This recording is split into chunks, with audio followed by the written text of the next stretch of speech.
Well, good evening and welcome and happy Easter Monday to the EFL Game Day phone-in here on talkSPORT with me, Max Scott. And alongside me is former Liverpool and Wales striker, Dean the Storyteller Saunders. It really has been another absolute belting round of Easter EFL action. Millwall in the Championship undid all their good work against Middlesbrough on Friday. They lost 2-1 at home to Norwich. Millwall fans, how frustrating is that? Do you still think your side have enough to go up automatically? Because Ipswich are into second now after beating Birmingham, but the visitors have had a goal incorrectly ruled out. It is an absolute stinker. I don't know how it's been given. Birmingham fans, how are you feeling about that? Do we need VAR in the Championship? Maybe not that far. And also at the bottom of the Championship, are Leicester doomed after they can only manage a 1-1 draw at Sheffield Wednesday? Surely, Leicester fans, that is a game you need to be winning. The Bristol City fans want to keep Roy Hodgson after he's made it 2 wins from 2. There's an outside chance maybe of a playoff place for Bristol fans. Plus, Lincoln are back in the Championship after 65 years away. Lincoln fans, come on, get in touch, get the promotion party started. EFL fans, you know that this is the show for you. It's your chance to have your say on your football club. You're our eyes and ears for everything that's happened up and down the country. To get in touch, 03717 223344. You're listening to EFL Game Day phone-in on talkSPORT. Dean Saunders, how are we, sir? Oh, very good. Yeah. I'm looking forward to this. Really, a bit of controversy there with the Birmingham. I mean, that's one of the games we watched. I could not believe the players, the Ipswich defenders, knew it was a goal.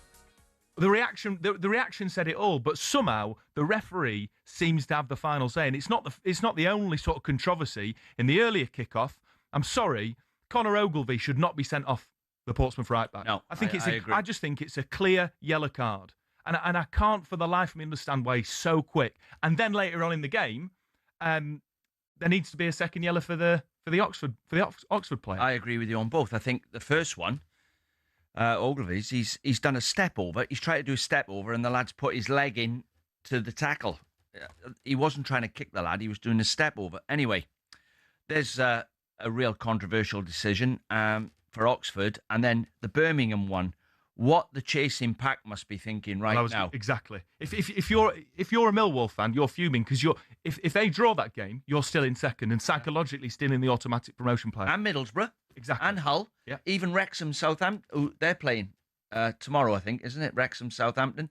Derby won a game today. They've got in there. So I think the top 6 are going to be thinking, especially Middlesbrough, who were just kicked off. They must have been watching the game, thinking, do you know what? It's good it's come up, isn't it? Because the debate's still there for do we use VAR or not? But the thing is, the debate, the constant conversation around VAR, Dean, and I don't fully know your views on this, is that VAR is becoming a little bit of a stain on the Premier League. It's wasting time. It's getting a lot of things wrong. They try to convince us that we all love it, but the recent polling suggests that that's absolutely not the case. But then we're asking the question, well, do we need it in the Championship? Because we're talking about decisions today, particularly the one that went for Ipswich, that could define their season in the end. Now, look, that was a fantastic game, and I think the way that Ipswich played for large portions of that game, I think their fans might come away and say we deserve that. But if I'm a Birmingham City fan, I'm thinking that's absolutely bang out of order. So here we are talking about the quality of refereeing again. So get in touch, 03717 223344. If you call up now, you will get through to speak to me and Dean. But generally, Dean, how are you feeling? You feeling got a lot of energy ready for the show? What are you trying to say? I had to sleep under the table. Well, I got here early. Tell us about it. I got here early, didn't I? This morning I got up early to do a little bit of a 5-minute breakfast show with Ray and Jamie O'Hara. So I knew I had to get up at 7 o'clock. So I got up. I woke up at 5. You know when you got to get up. So I woke up at 5 o'clock, and then by the time I got to London, I was toiling a bit. So half time, Oxford, Portsmouth. I thought, wonder if I can have a power nap. So I couldn't find anywhere because you were sleeping in one room. I wasn't asleep. So I ended up sleeping under a table over there for 10 minutes. But no, I'm all right. But do what you need to do to get ready for the show. I'm ready. Well, and the debate for me, like you're asking me quickly, so we're not having a VAR debate tonight. But what gets you off your seat as a fan? It's goals, so we can't celebrate. It's tackles. Somebody goes into a tackle in the centre circle, gets up and goes into another one. Everyone stands up. Pressing. You can't tackle anymore because of the laws. So a combination of the laws and VAR, I think, has spoilt it. We got a goal, by the way, I think. So you're going to have to wait. So it's spoilt a bit of pressing. Even if you stick your foot in now and you're late, you're getting booked. Then you've got to ride out a yellow card for the rest of the game. Yeah. But you can't, for me, you can't just decide we're gonna use VAR as little as possible. If there's 200, and I'm exaggerating on purpose, if there's 200 penalty appeals, it has to intervene 200 times. Yeah. You can't just say minimal interference, and where do you end with it? But you get a decision like that today. Well, we might have Birmingham fans calling up say that's the sort of decision that makes me think actually we do need it in the Championship because it's so defining. But in the 5:30 kickoff between Swansea and Middlesbrough, there has just been a goal. It's Middlesbrough 1-0 away at Swansea. You can listen to that live on talkSPORT 2. But we've got our first caller of the show. Tom is an Ipswich fan. Tom, congratulations on the 3 points. I mean, until Middlesbrough scored 30 seconds ago, you were in the top two. We'll see how that one plays out, but you must be feeling confident, particularly with the game in hand, particularly with the squad depth, the manager, the quality of players that you've got, that you're in a really good position to bounce straight back up to the Premier League. Hi, mate. Yeah, brilliant show as always. Thanks for having me on. Thank you, mate. No, I just wanted to say is, I like to think I'm a very fair fan and quite level-headed in terms of decisions. I understand that's the beauty of the Championships in terms of decisions. Some week they go, some year don't. Yeah. But I've got to say, people say I sit in the north stand, so I'm at the toe up end of the stadium. You can never tell whether that was off or not, and obviously by the sounds of it, it never was off. But it's all swings and roundabouts. I mean, we've had two penalty decisions early on in the season that come out after games, and both said that they got them wrong, and they would have changed the face of the game, and we probably would have gone in those, and we've had to swallow it. And things like that do happen in football, unfortunately. So I just think everyone's saying, it's a disaster and, it's a poor decision and Millwall will be kicking it and Middlesbrough. Yeah, I understand that, but these things happen and mistakes are made and we've had these things happen to us and we've had to just accept and move on. And we've been there and we've been thereabouts all season. And I think it's sort of evened out a little bit today with that, to be honest. How about this for a suggestion? I might get booed off for it because obviously you've got time to recover from this dodgy decisions. Yeah. There's still how many games left? 6? Yeah. I think they should have VAR in the playoffs and the last game of the season. What? Because it's so. Because there's no way back. Yeah, if you get a dodgy decision, you can't. But then equally, Dino, and I think Tom makes a really good point here about look, this is what football is. It's never going to be perfect. VAR has existed to strive for perfection. That's ultimately impossible because the reality is there's a human at the end of it, right? And so I kind of think we've seen so many VAR mistakes made in the Premier League. Imagine, what would happen? They'd bring it in for the playoff final, and there would be a decision that VAR made that changes the game. And then all of a sudden we're saying, why have we brought it in? Well, I think in a one-off game, you'd be absolutely gutted.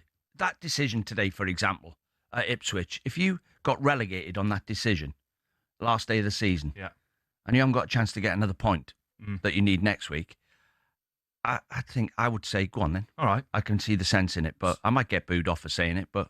Well, get in touch. Let us know your opinion. Does the EFL need to embrace technology in the game more after, let's be honest, a couple of stinking decisions on what has been an absolutely fabulous afternoon of EFL action? You're listening to the Game Day phone in here on talkSPORT with me, Max Scott, alongside Dean Saunders. We're taking your calls on all today's action. Get in touch, 03717 223344. But let's first hear, before we break, from manager... Oh, no, we're not going to do that. We're going to hear that after the break. You're on the Game Day on talkSPORT.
Yeah, good afternoon. This is the EFL Game Day phone in here on talkSPORT with me, Max Scott, alongside Dean Saunders over on talkSPORT 2 right now. Swansea hosted Middlesbrough. They're currently 1-0 down thanks to an Alex Bangura 12th-minute opener.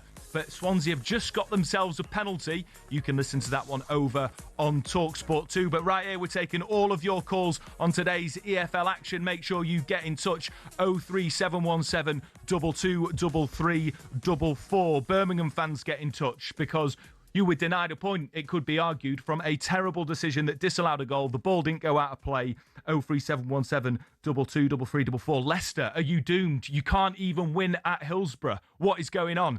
But also, Millwall fans, you've missed an opportunity to solidify your place in the top two, to put pressure on Ipswich with games in hand. And all of that good work that you did up at the Riverside has gone. We've just got a goal. It's 1-1 between Swansea and Middlesbrough. But Millwall fans, get in touch. We're going to hear now from Millwall manager Alex Neil. Following their loss to Norwich, he admits his team didn't deserve to win because of the mistakes they made during the game. The games at this stage of the season, for everybody, emotionally, physically, are tough. I mean, they're really hard games because there's so much riding on them. But like I say, for how disappointing the first half was, we still got our noses in front for, 55 minutes, 60 minutes, whatever it was.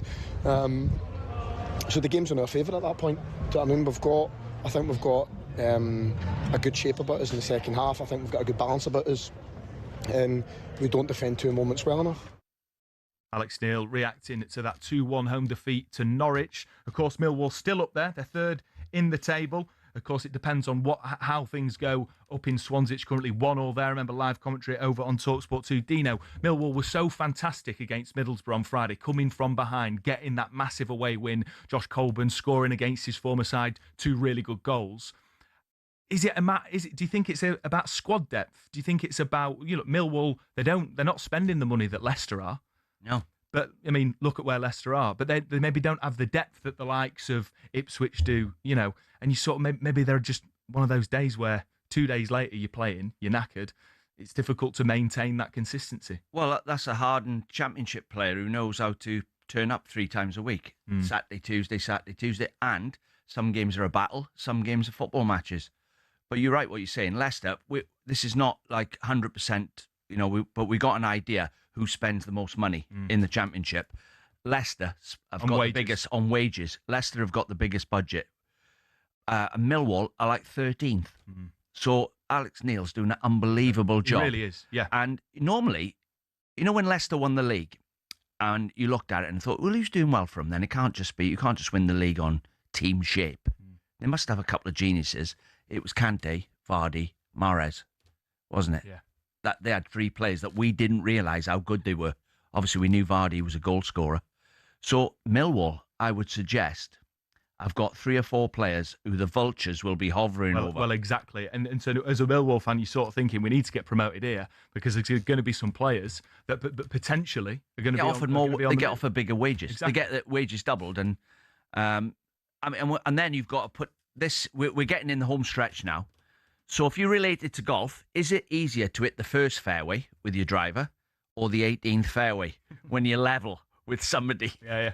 So football's the same. When you come to the last 5 or 6 games, every single player is nervous. Yeah. And they know what's on the end of it because there's no way back. You can't. It's getting to the point where you can't afford to lose. Now. No, exactly. So you've got to hold your nerve somehow. It's all to play for. Let's head to the phone lines because Liam, the Birmingham City fan, has been waiting on the line. Liam, how are you feeling? Hi, Liam. Particularly about that result, mate, and that refereeing decision, which has cost you. It's a bit of a tough one. I don't know it. And the game overall, I don't think it cost us much, but the issue you got is when you're away from the Premier League and without VAR, is it that the refs are relying on VAR that's not coming? Because he's that from the other side of the pitch. So what decision has he seen? Is he waiting for VAR? Obviously we haven't got it. We're not sure. That's the problem we got in the Championship and down. Would you like to see, like Dino sort of suggested, would you like to see more use of technology in the Championship? Well, I'm not saying this should be every week because everybody seems to enjoy it. But when it comes down to the jeopardy on the it does help. They get decisions wrong, VAR, don't they? But it does help. Well, this the is an decision example where VAR would be helpful because that was clear and obvious. It was clearly and obviously not over the line, therefore it was a goal. Yeah. So you could argue in an ideal world, VAR should be able to pick that up in 10 seconds and say it's a goal, we restart play. See, in a playoff final or the last game of the season, I'd rather go home gutted because I've lost than feeling bitter and twisted, robbed. You know what I mean? Like the Birmingham fans today feel robbed. But the linesmen give the decision from 40 yards away, apparently. Liam, what was the refereeing performance like in general? Were you happy with it? And sort of this season, do you think are you happy with the state of refereeing in the Championship? Well, today, we walked outside of them. I've never seen a refereeing performance like that. Wow. It's just one way or another. Like, it weren't like, if players are tussling, that's what you want to see. But then he'll give a foul. He'll go to the other side of the ground, and then he's not giving the foul. So it's just back and forth on what he wanted to do. Liam, thanks for your call, mate. Liam doesn't sound happy with the referee, nor does Birmingham manager Chris Davis, who's absolutely furious following that disallowed goal against Ipswich. The ball had not gone out of play, and that was a legitimate goal, and I am absolutely furious that the linesman has made that decision. He cannot see that ball, and the ball is still in. You can see it on the video. So he's guessed, and he's cost a team that deserved, the very least we deserved from that game was a draw. And he's guessed. The ball was in play. We've scored a legitimate goal and it's been cancelled out. And for me, it's so frustrating. When you come to a place like this against one of the best teams in the league, you put all that into it and you carve yourself open a chance. And for a linesman who's 60 yards, whatever he is, 60 yards away to guess, and then you find out that the ball's actually in play, it's very hard to take. Chris Davis sort of reacting from a Birmingham City perspective how furious it is. Birmingham City themselves posted a still during the game of that decision, just saying, So have you ever reffed a game of football? No. I have 15 years in training every day. Honestly, 15 years. I was either assistant manager taking training or I was manager, and I would ref the game. It is an absolute nightmare. They all cheat. All of them cheat. Every footballer cheats, right? You can't see, so you're reffing from the side of the pitch. I'm not in the middle, right in the middle where you get a better look at everything. Sometimes you ref from the touchline. So you're just giving decisions, but you can't see the touchlines. You can't see the bylines. So you're relying on the body language of the players, and you just say, was it out, lads? And all of them go, no, when it is. You can't trust them. So if you're wondering why they all dive on Saturdays and why they're all claiming this and claiming that, in training, they all cheat. They're bred to win, and they'll do anything to win. Yeah. Look, we're going to head back to the phone line. Sean is a Bolton fan. You want to comment on VAR. What do you make of the idea that perhaps there is space in the Championship for more technology? Right. Personally, I'm Bolton Wanderers fan, so I'm watching from League One every week. Yeah. I personally think that if we have it full time, week after week. Because, I understand you have it at the big games of the season where it could potentially help someone getting promoted. But what's saying it could save someone from relegation as well. Yeah, I agree. Yeah, no, you're right. And like I keep hearing, what is it? They're trying to minimise the interference that VAR makes. Well, what does that mean? What does that mean? Because if like every incident, like that's you're gonna have to spend a couple of minutes looking to see if that ball's out of play. You're gonna have to spend a couple of minutes on every penalty decision. So if you've got VAR, you've got to use it, either or scrap it. Like I've always said, like from the day it got brought into world football, it was brought in most specifically for like goal line technology, seeing if the ball's over the line, because going back to the goal in the World Cup with Lampard against Germany and stuff like that. But when they're looking at the stupid little stuff, as a player gone down, fouled or not, to see if it gets upgraded to a red card and stuff like that, I don't agree with that side of it. So would you have it, if you could decide now, Sean, if you could make the decision, we're either gonna have it across the English Football League or we're gonna scrap it, what would you do? Personally, I would have it for the simple fact, and going off the standards of refereeing in League One. Yeah. I'm not going to lie. It's absolutely diabolical, some of the decisions they get wrong, and it's not just all in favour of my own team. Opposition fans probably think it as well. Exactly. So I'm thinking, if they're making a wrong decision, when they've made that decision, there's no going back. Do you know what I think would help? They need to simplify the laws of the game. There's too many. There's too many laws. Like, I don't know what handball is. You don't know what handball is. We have referees coming on here. We don't know what handball is. So, for example, from now on, if they made this rule up, it would be easier. From now on, the referee will decide whether it was a deliberate handball or not, with the help of a screen. Years ago, they never had a screen to go to. Can you imagine if you're a referee and you're running flat out down the middle of the pitch, you can't see sometimes whether the lads handled it or not. But at least you've got a screen on the side of the pitch that you can go over to, watch the replay, and it hasn't got to go to VAR. So the referee makes the decision. I know what you mean, Dino, but the thing I'd say is ultimately, I don't think I trust the refereeing higher-ups and the top brass and the governing bodies to sort of radically streamline it. I just don't think that's realistic. No, they won't. In an ideal world, yes, that'd be the case. But I think Sean makes a really interesting point in that, you know, when we talk about the Premier League a lot. Everybody, you know, that's what everyone's watching, and we're constantly complaining about the standard of officiating. But these are the cream of the crop. And if you're living in League One like Bolton, then it's easy to understand the quality of officiating isn't as good there. And here we've got an EFL fan saying, I'd actually take it because it would help these referees. Fair enough, right? But you've played football, haven't you? Yeah. I've played football. I've deliberately handled the ball, and I've been given handball against me when I haven't. Unless you're a complete nugget of a referee, surely you can look at an incident and work out, has he deliberately just put his hand out there?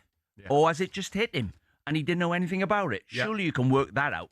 But if there's a load of handball rules, silhouette, close to the ball, arm in a natural position, if you've got to work all that out, you've got to be a scientist as well as a referee. So maybe they need all the help they can get. Who knows? I don't know. Keep your calls coming in 03717 223344. Lincoln fans, get on the phone. Describe the atmosphere. If you're on your way home or if you're in Lincoln, describe what's going on, because you're back in the Championship, in the second tier of English football for the first time in 65 years. Remember, following us from 7:30, the EFL action continues as we bring you live an exclusive commentary of Hull against Coventry. We'll have team news ahead of that later on in the show. And remember, you can get your calls into the Sports Bar with Jason Cundy and Jermaine Pennant from 10 p.m. This is EFL Game Day here on talkSPORT.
let's not beat around the bush here. 15 defeats in all season this year. That's nothing more than an absolute disgrace, right? There's a culmination of two issues. Recruitment's wrong, but the tactics and the manager's playing right now. Someone honestly tell me what's the style Liverpool are playing? Did you think recruitment was wrong in the summer when you smashed the British record twice and you got Isak, who was one of the best strikers in the league last year? Wiertz, I think, is going to go on and do well. You got a new left back in Kirkes, who I think improved himself in the Premier League. That's hindsight, isn't it, to say the recruitment's been wrong? How many other teams in Wales football have two number 9s? No one. They got blindsided. Van Dijk is looking very ordinary right now. As a club, they've not looked after him. He had an ACL injury 5 years ago, and he's played nearly every game since. So, and you look at the players that have left. Diaz has left. He scored 18 goals last season. No one's replaced him. No one's replaced Diaz. Criminal. They've lost Arnold. He wanted to go. Fine. How on earth can anyone turn around and say Frimpong is a right back to replace Arnold? The recruitment was wrong.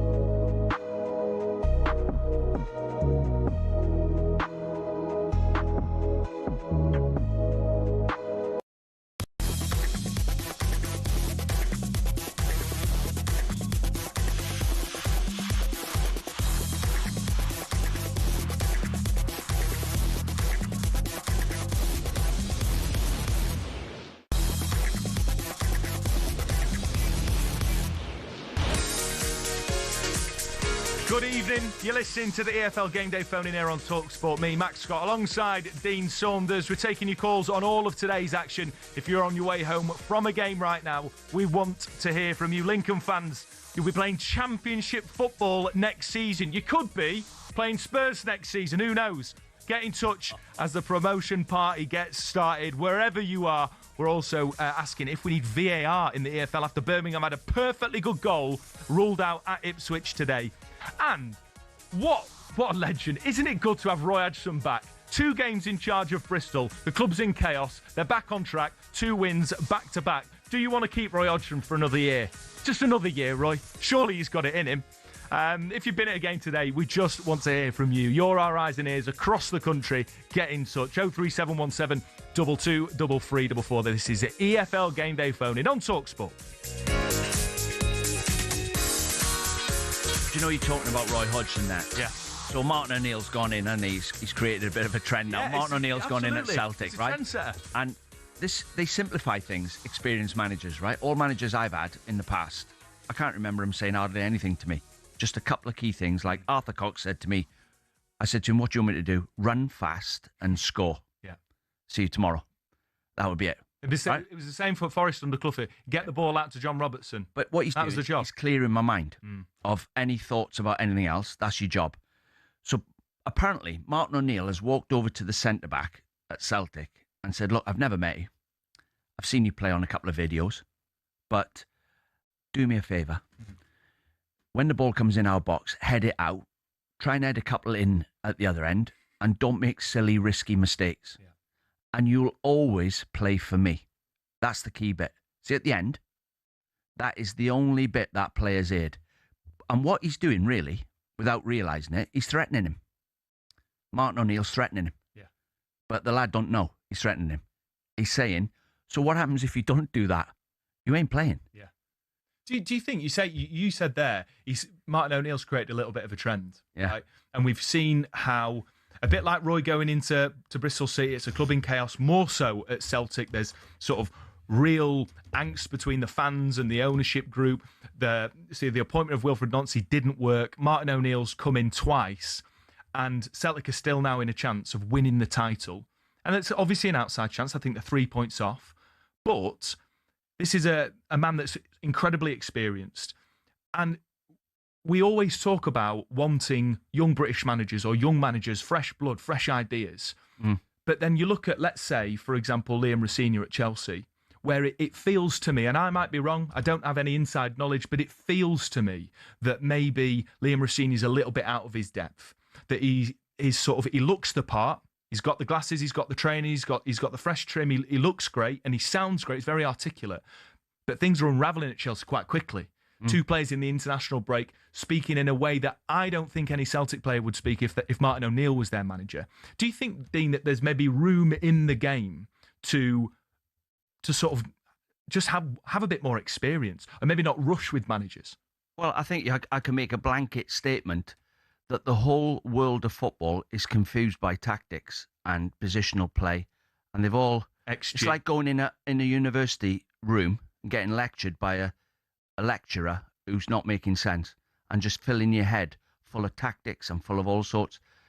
Football's quite straightforward. I understand playing out from the back. I've done it with my teams. I understand football. But I think there's a lot of players confused, thinking there's something that they're not.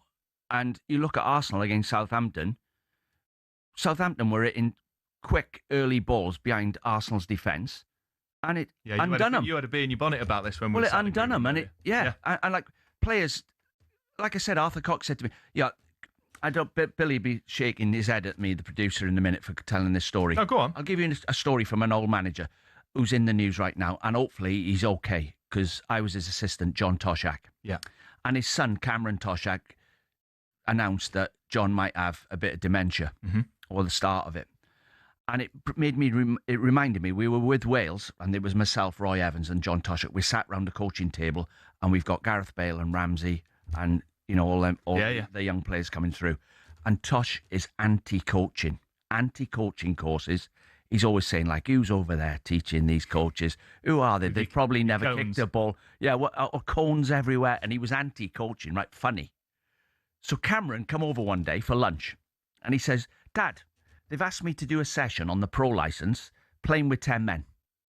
An entire session? He's got to do a 20-minute session on how to play with 10 men. Right. So Tosh is eating his lunch, right? So he looks at him, and he went, well, what's the weather like? He went, I don't know. They haven't told me that. They just said, session with 10 men. He goes, well, who's been sent off? He went, well, they haven't told me that either. He said, well, is it the goalkeeper or sent me? What's the score? He went, I don't know that either. So he said, you don't know if you're winning or losing. Are you at home or away? He goes, do you need a point? Or do you need to win? Where are you in the league? And he goes, I don't know, Dad. He goes, well, you got to know all that, son. He goes, oh, I'm sorry, you've asked now. He said, sit there, son, and you'll learn more in 5 minutes talking to us than you will over there for 3 weeks. Absolutely. Look, and it's so good when we talk about what Martin O'Neill's doing at Celtic. We talk about what Roy Hodgson's doing at Bristol City. I think it's refreshing because sometimes it does get a little bit boring when we're constantly talking about tactics in inverted left backs, wing backs, whatever it is. It's great to see Roy Hodgson going in there and sort of bringing a little bit of hope to a bunch of football fans at Bristol, with a club that had probably felt quite rudderless this season. Talking about a club in the Championship that is completely and utterly rudderless, Leicester City. And they've been at Sheffield Wednesday today. They've only managed a point. Let's hear now from their manager, Gary Rowett. He said that failure to take all 3 points against Sheffield Wednesday is a significant missed opportunity for his team. Yeah, I think the last 3 games have felt like a missed opportunity. We played really, really well against Watford and should win the game. We played really well against Preston and should win the game. I'm not saying we played really well today, but we create lots and lots of opportunities and should win the game as far as I'm concerned. They have one shot on target. We give them a lead in the game and it allows them then to sit back in a 5-4-1 formation and almost stifle the space for us, which they're going to do, and they did it diligently for a long period of time. But we've created loads of chances again, Jeff. The last 2 games we've had over 50 shots on goal and over 20 shots on target, and we've got to be clinical. Gary Rowett speaking to talkSPORT there after Leicester drew 1-1 with Sheffield Wednesday. As a result, Leicester are still in the bottom 3. They're just a point behind Portsmouth, but Portsmouth do have a game in hand on Leicester, the former 2016 Premier League champions. Dino, I mean, look, Leicester fans listening won't want to hear this, but it has just been the most significant fall from grace that we've seen in a long time. And it could have been worse. I mean, Oxford... Well, yeah. We're winning. Yeah. If Oxford had got the 3 points, my old club Oxford, I'm hoping they're going to stay up. And then they go 1-0 down at Sheffield Wednesday. I was prepared to have as much money as I had in my back pocket on Leicester beating Sheffield Wednesday today because they're in dire straits. Yeah. And good job I never, because football does that to you. They go 1-0 down and they get a goal back. But it's incredible. I mean, I have been there myself. Sunderland had it. I was at Wolves when you go. It's a sinking ship, And no matter what you try, you've been talking about simple messages, not overcomplicating things. You know, what can get, but what can get, how can you arrest it? Because psychologically, you've not been able to beat Wednesday, who've won one league game this season. As a group of players, it must, and you've been given 10 points. What's your message to try to sort of get them out of this? Well, it's individual thinking that takes over the team.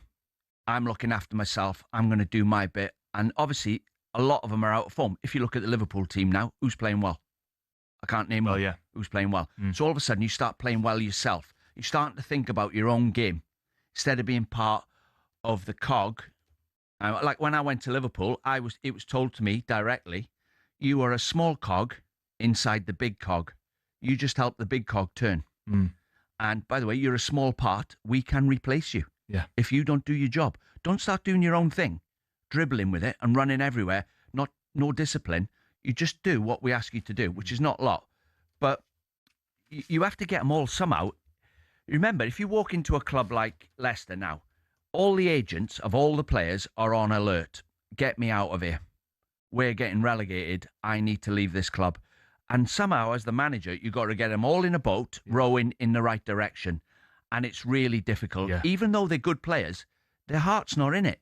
They want to leave. They get to a point where they're thinking, I can't play in League One. Yeah. I can't play in the Championship. And the ship keeps sinking. Oh, I thought you were going to say something else then. Yeah. The ship keeps sinking. Yeah. So, luckily, it never come out.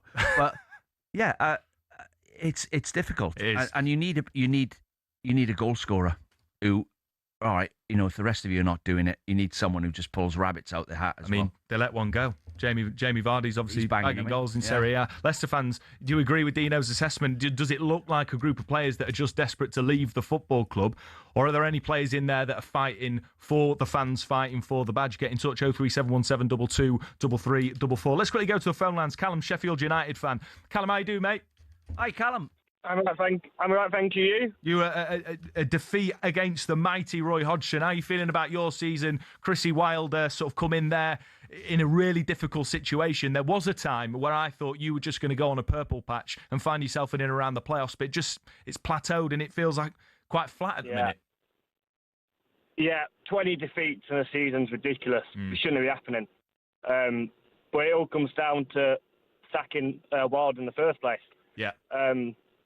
But even then, Wilder should not be 15 games he's lost. Shouldn't be happening. Look how many points he lost from winning positions. I know. It must be frustrating. You've got some top players there as well. Like I look at Gustavo Hamer, Pat Bamford's come in and scored you some goals. I think he's a top player at that level. Yeah. But can I ask you about VAR? Because that seems to be the bee in the bonnet of football fans today in the EFL. How do you feel about the sort of quality of officiating in the EFL this season? Referees are awful.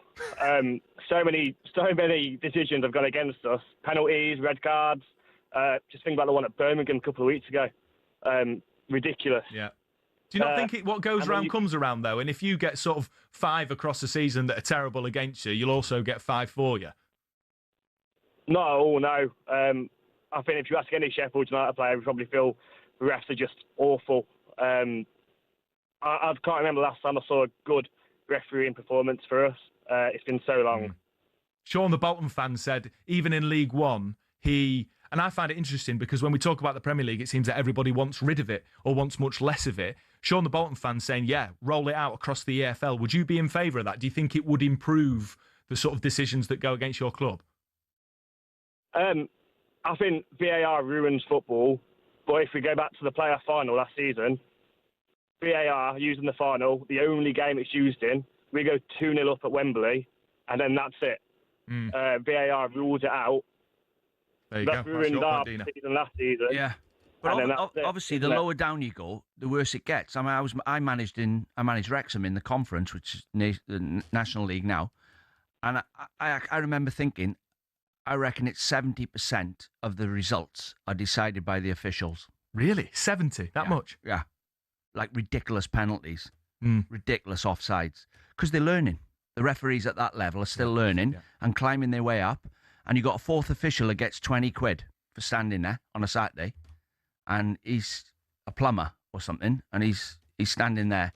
He's getting involved as well. And so the lower down you go, the referees in the Premier League should be elite referees. I mean, they had a problem, didn't they? There's a strike on. Wasn't there was the strike in the NBA? In the NFL. Was it? Well, currently at the minute, NBA? They might have done in the past. Currently, the NFL refs are on about striking. So they stood their ground with the referees. Yeah. All the best referees, and they put novices in, and it was horrendous. Well, this is what. But I find it fascinating, Dino, that we're getting EFL fans saying, "Yeah, we won it." When all the talk around the Premier League is so negative surrounding it, I find it fascinating, and it speaks to the huge gap between top level elite referees and then those that are maybe refereeing down in League Two. We got to go to the break. You're listening to the EFL Game Day phone in here on talkSPORT with me, Max Scott, alongside Dean Saunders. Remember, over on talkSPORT 2, Swansea have got a penalty. You can listen to live coverage of that over on talkSPORT 2. You're listening to the Game Day phone in here on talkSPORT.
Dead ball line, deflected cross, goal, 2-2! It's Adrian Dizelle! This game takes yet another twist! They turned it around, Millwall 1, Norwich 2.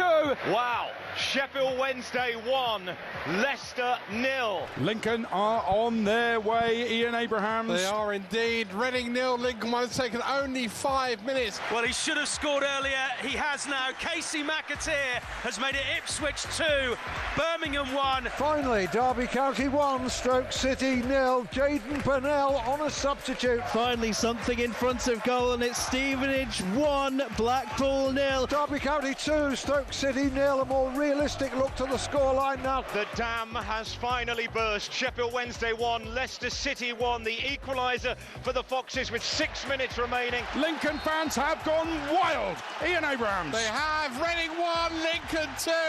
That will be promotion to the Championship. Oh, we love it.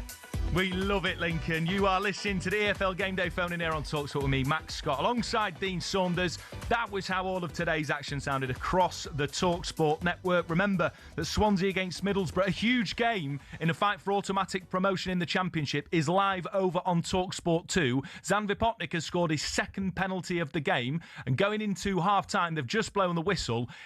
Middlesbrough are losing. That is a huge issue for Kim Hellberg, trying to arrest a bit of a difficult run of form for Middlesbrough. What does that mean for all of the promotion hopefuls in the Championship? Keep your calls coming in. 03717 222 3344. At 8 p.m. tonight as well, you can hear Hull against Coventry in the Championship, a side who will be back in the Championship next season. As we've heard, a Lincoln City after they sealed promotion with a 2-1 win at Reading this afternoon. Let's hear from their delighted manager, Michael Skubala, who's been speaking to talkSPORT's Ian Abrahams about the fantastic feeling of achieving promotion. It feels amazing. It's a combination of lots of work for this season for the boys, but to get the job done today on Easter Monday is just great. The game was a tough game. We knew it'd be tough, but we thought we could get the job done, and that's what we've done, and it just feels great. I joked with you when you came in that basically you were promoted. I mean, you need to have lost every game about 6-0 not to be, but how difficult was it to get your team to play a game of football when in their minds they probably actually knew they were up anyway? It's a good question. I think we weren't quite over the line, and we've been talking about that, but we also talked about we want to keep pushing and putting points on the board. And today I said to them, you can make history because you could be the first team promoted in 25-26 in league football. So let's go and make history. Let's go and get the job done. It will be tough. Reading a good tie. The goal that Lewis Wing scores was an amazing goal. But we thought we could create opportunities on transition and on the break, and we did that. And they just work so hard every day. We work hard in the training pitch. They're just an unbelievable group to work with. Brilliant stuff from Lincoln manager Michael Skubala speaking to talkSPORT's Ian Abrahams. They've won the league at an absolute canter. They're already on 90 points. Cardiff in second, 78. Magical season. Back in the Championship, second tier, first time in 65 years. Yeah, well done to everybody at Lincoln. And I obviously played there when I was younger, in my younger days. Yeah, up the ends. And you have things that, like, Lincoln, first thing that comes into your head. I'll never forget it. I was about 19, I think 18, and John Bond. Remember John Bond? I don't. John Bond was the manager of Man City. Played for West Ham. Big fella. The main stand was that far away from the dugout. You've never seen anything like it. Bit like West Ham nowadays. Yeah, like miles. Well, 5-minute walk. John Bond is sat up in the stand, and our physio come coach Davo.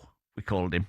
Right. He's got milk bottle glasses. Like glasses, the thickest glasses you've ever seen, right? He can't see. So John Bond is shouting, Davo, from the stand. We can all hear him on the pitch. He shouted, Davo. And Davo's looked round and he said, put the subs on. Put 2 subs on. So he puts me and Steve Mardenborough on. Lad called Steve Mardenborough. Puts me and him on. Yeah. And after the game, we lost. He came in that game and he went, where's Davo? He said, what are you doing? You've put the wrong players on. He goes, well, I thought you said 9 and 10. He goes, no, you've put the wrong. He goes, and why would I put these 2 on? I mean, I've heard Simon Jordan saying, what does he say? Are you allowed to say crap? Yeah, you can say crap. Yeah. He goes, what are you putting them 2 on? Both of them are crap. In front of me and Steve. Well, things have got a lot better for Lincoln City since that time, Dino. They're back, as I say, in the Championship, in the second tier for the first time since 1961. Now, they're going to be playing in the Championship, and they could be swapping places, potentially, with Leicester City, who are continuing to have an absolute stinker. 1-1 against Sheffield Wednesday, who are still on minus points. Let's head to the phone lines to someone that's regularly on our shows, Gurinder, the elite-level Leicester fan. Gurinder. Sorry, Gurinder. How are you feeling? You were so positive on Friday, even though you just got a draw against Preston and you were ahead. How are you feeling today? Because, look, Dino said at the top of the show, if you could have put any bet on any game in the Championship, We would have bet on Leicester to beat Sheffield Wednesday, and you've only got a point. Oh, I feel like my Easter break is ruined. My nerves can't take any more. Honestly, I'm a nervous wreck. I mean, on the positive, like the last 2 games, our match stats have been amazing, but their goalkeeper was absolutely brilliant today. We could have won by 10. Well, we've had a few texts saying the same thing. It's just, he was great. We need him. We need this goalkeeper. Sign him up. Well, the thing is, Gurinder, you shouldn't be in this position where, you know, a goalkeeper's making saves to stop you staying in the league, really. And the players you've got, really, I know, I've been there myself. It's baffling. It must be baffling for all the fans looking at the players you've got. How are we second? What is it? Are you third from bottom? Yeah. It's a joke. I mean, yeah, it is. It's an absolute embarrassment. If I could just crawl under a rock, I just want to. I can't believe it. We've got a good squad in comparison, but I just felt, I mean, as awful as it sounds, I wish Sheffield Wednesday could have been a bit kind to us, you know? Yeah, exactly. What have they got to play for? What have they got to play for? I know. It's like, we'll be playing then, but, I mean, results went well. You know, the other teams, like, at the bottom, they drew. This was a must-win now. I mean, Portsmouth have got a game in hand. I think have they got Borough or... Well, they've got to play Borough, Coventry and Ipswich. So, and look, to give you a little bit of hope, and I don't know why, as a Forest fan, I'm trying to console a Leicester fan, but I'll do it just for you, right? They've got 3 really tough games. One of those games in hand is against one of the top 3. And I just think, and look, I'm trying to say the same thing about Forest this season, albeit in the Premier League. We are too good to go down. And I know that when you are sort of in such poor form, you know, it's hard to say that. But you aren't the 3rd worst team in the Championship, or you shouldn't be. But what I was going to say, Gurinder, you know, obviously a little bit of history. Obviously, it was a tragic accident to the previous owner who died in the helicopter crash, and his son took over. What's happened since then? Is that still ongoing behind the scenes? This is why I don't like going to the games. The fan base are just deluded, toxic. I mean, they're saying, "Oh, get the owner out." Do they realise that he's wiped our debts off? And they've got to think what the loss he's had losing his dad. I mean, you couldn't imagine. I mean, this is how pathetic fans are. What they've done is they have been one of the best owners you could ever have. But, you know, obviously, like what happened to the dad, you know, that was just an act of God, I don't know, crazy thing. So the son had to take over, and it just feels like the father didn't pass on the business knowledge, and it's a lot to take. So I just think fans need to just, you know, all this protest, it's just ridiculous, it is. We still got, 4 games or 5? Yeah, I think if you can just stay up this year, I think Leicester can steady the ship. Yeah. I mean, obviously, if not, it feels like it's existential. Like, you know, Luton did the same thing, down from the Premier League, down into League One. Obviously, Leicester are a much bigger club. You know, they've got the setup there is incredible. I've got a friend that works at the club, and it's absolutely unbelievable. You'd love it, Dino. There's a 9-hole golf course there, and I just think that you're absolutely right. They'll be nowhere near this next season if they stay up. But I do think if they go down to League One, I think it's even more difficult to get out and into the Championship. Well, ideally, you want to be building a football team. So Ranieri has took the team where he did, where you looked at the players they had. You know, Huth and Wes Morgan were playing in the Championship for a number of years, but he set the team up to deny space for the opposition. He had Kante and Drinkwater in front, Mahrez on the right, Albrighton on the left, Okazaki behind Vardy. And we didn't realise they had some superstars in that team. And they get nicked because, no disrespect, you're Leicester City and the big guns come looking. Well, right now, he's still dismantling the team. You're going to lose more of your best players. So you can't build a football team. And like you said, Dino, you've got a bunch of players there. You know, the wage bill at Leicester is the largest in the Championship up there. And you've got a lot of players that are probably thinking, I want a change, I want something different. So it's very bleak for Leicester fans. 3rd bottom as it stands, behind Portsmouth with a game in hand. Keep your calls coming in. That's what we're going to be doing next. 03717 22 33 44. This is EFL Game Day here on talkSPORT.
look at the fact that Chelsea have done 600 million worth of transfers in the 25-26 season and paid 65 million agents fees. Now go look at Aston Villa. Aston Villa have done 70 million worth of transfers, 57 million worth of sales, and paid 38 million pounds in agents fees. So when you look at the ratios, you go, you did 120 million worth of business and you paid 38 million, which is about 26%. Right. Chelsea have done 600 million worth of business and paid 65 million. So whilst the numbers look horrible and in the scale of things enormous, in the representative terms of what business has been done, they're not enormous. Now, then you take the losses. Chelsea got 100, however they got it and however they concocted it, they got 125 million pounds worth of profit last year. We know how they did it. They sold their women's team and a whole raft of other things. I'm going to get to that. So the PS, well, that was what they were allowed to do, right? And in previous times, I agree. In previous times, Man City and Chelsea were allowed to build football teams with impunity, and Newcastle can't. So we all are a product of timing, and we're all a product of opportunity, and we're all.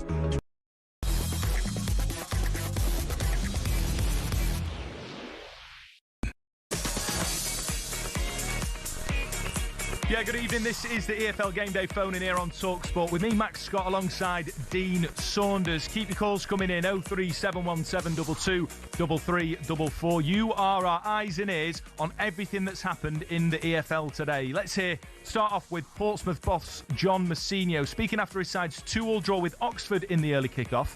And like many other fans across the country, he was unhappy with the inconsistency from the referee today.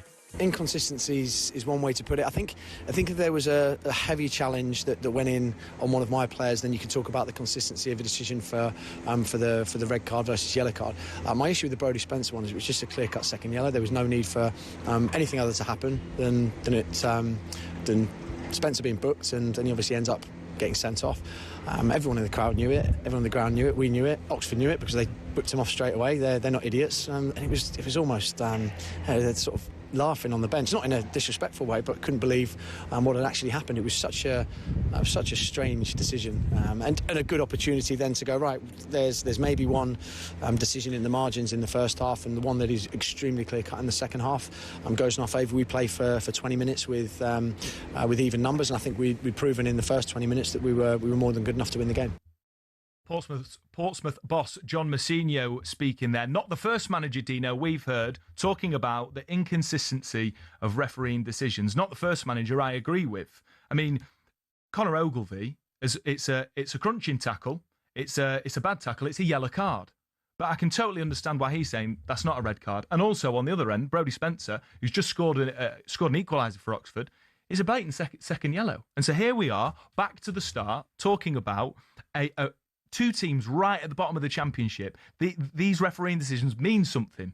And understandably, I mean, he's speaking very eloquently, but he's not happy whatsoever. Well, no, look, I want Oxford to win, right? So I'm going to try and be fair. Ogilvie's challenge. For me, if you've played football, you understand what he was trying to do. He tried to do a step over the ball. He's running back towards his own goal, and he's going to do a drag back with his right foot. He's thrown his left foot over the ball to do a drag back. And as he's thrown his left foot over the ball, the defender who's trying to get the ball off him has stepped into his space. And it looks as if he stamped on him. But for me, I think I can see what he was trying to do. Yeah, it's not a red card. And these are the sorts of decisions for me, when people say, like, game's gone. It does feel that way because, right, and I think it was sort of in the 12th minute, something like that, so early on in the game, in such an important game, I just think it's far too rash from the referee, who looked to me to be sort of not in control of the entire game, and tempers were flaring throughout the game, and I think it all stemmed from that. On the bottom, we've just been speaking to Grinda, the Leicester fan. She's petrified of being relegated, despite trying to be as positive as she can be. Pompey have got an extra game in hand, but they do have to play the top three as it stands. Coventry, or not as it stands, because Borough Live over on talkSPORT 2 are 2-1 down against Swansea. But they've got to play Coventry, Borough and Ipswich. I know you've got your affinity with Oxford. Who are you backing in this run-in to sort of get out of it? Well, Oxford should have won, but in the end, but they're on good form at the minute, Oxford. Yeah, Matt Bloomfield's done a good job, hasn't he? Yeah, they've put some results together. I mean, I think Leicester today, that must knock the stuffing out of them, not beating Sheffield Wednesday. Yeah. I said to you, didn't I, before the game, that is a banker today. I'm glad Leicester you didn't. to beat Sheffield Wednesday. Good job, I never had a bet. Yeah. I know. Let's head back to the phone lines. 03717 223344. We're talking about all things EFL. The conversation seems to be surrounding VAR because of some poor decisions from officials today. Keith's an Ipswich fan. Keith, how you doing, mate? What do you think? Hi, Keith. Hello, mate. Glad to speak to you. Can you hear me? Yeah, we've got you loud and clear, mate. Yeah. My call on this is I'm a bit old-fashioned, and the other day I was screaming for Ipswich because we had a penalty that should have been given that they didn't give to us, and then the league apologised to us, so we dropped 2 points there. Yeah. We had a penalty against Stoke given, which they apologised after, so we lost 4 points there. But for today, when we get a decision like that, when we got away with it, I kind of feel like the old-fashioned way evens things up, and I think I prefer it to VAR, mate. It's interesting because you're the first person we've spoken to today that's a fan of an EFL football club that has said just keep it the way it is. And I agree. I understand you'd have it in the playoff final, but it allows. Yeah, I just think Keith's right. Football ain't perfect. You know, sometimes you get it, sometimes you don't. No, that's the argument, isn't it? You know, you enjoy yourself. For me, enjoy yourself for the whole season, right? We're not reviewing everything. We're not really like you get good ones, you get bad ones for the whole season, but I would not want to get relegated or miss out on promotion on the last day of the season on a dodgy decision. I would rather. I agree with that. Yeah. It helps get the decision right. But all season, I would say, yeah. It evens itself up, Dean. It evens itself up. Yeah, I think probably. Do you know, well, nobody enjoys sitting in the football now and your team scores and you can't celebrate. Even the players run off looking at the screens. So you can't celebrate. You can't make a tackle. It's become non-contact football. And if you put your foot in when everything's a yellow card. You put your foot in to try and win the ball back. So what you do, it's like Sabutio. Yeah. Non-contact Sabutio. Now, Keith, before you go, I've got to ask, how are you feeling about automatic promotion now? Looking at the result, Middlesbrough currently losing. You got a great win today in a really tough game against Birmingham. You've got a game in hand. Do you think that you're going to go straight back up? Listen, I live in London. I support Ipswich. My dad's born and bred there, and I'm just trying to keep switching to talkSPORT 2 to find out if Farrell's going to lose. So you lost a few of your best players last year. Who's doing well for you right now then? Who are the stars in your team? I believe Jack Clark is beginning to show now. And Philogene was playing well until he got injured. I just think that we're going to do it now. I'm glad to hear a bit of positivity. I thought Case McAteer as well. Brilliant finish from him. He was a player who was at Leicester, really young player. They could do with him now, and I thought he was absolutely brilliant today, all over the pitch, fast, really good goal. Probably should have scored another one, but I think on the balance of things, you know, Ipswich look like they're going to go straight back up, and I think unlike Millwall, who have been batting above, and I've really enjoyed the sort of fight and sort of an attitude of them this season, but I just sort of think Ipswich have got a little bit too much in the bank. Whereas Millwall, we've seen today, back-to-back games, lacking a little bit of energy. Keith, great call, Ipswich fan there. Let's head back to the bottom of the Championship. Tom is a Leicester fan. Tom, talk to us about how you're feeling. Hi, Tom. Evening, chaps. Hope you're okay. Yeah, we're all right, mate. I imagine you're not, though, bud.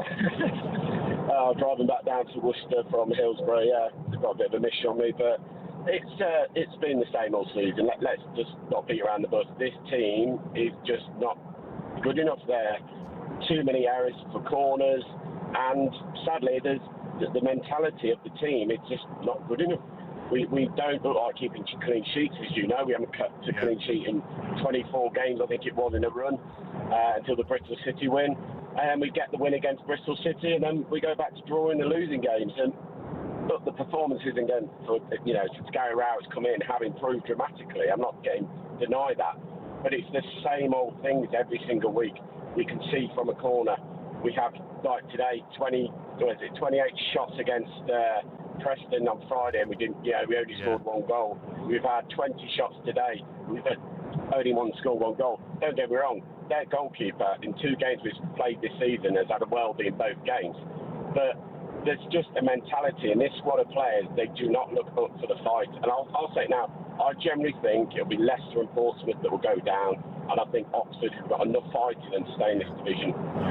Looking from the outside, they're not playing as a team. You've got like a lot of good individuals who could play in the Championship for the rest of their careers. They're good enough to play at that level, some of them in the Premier League.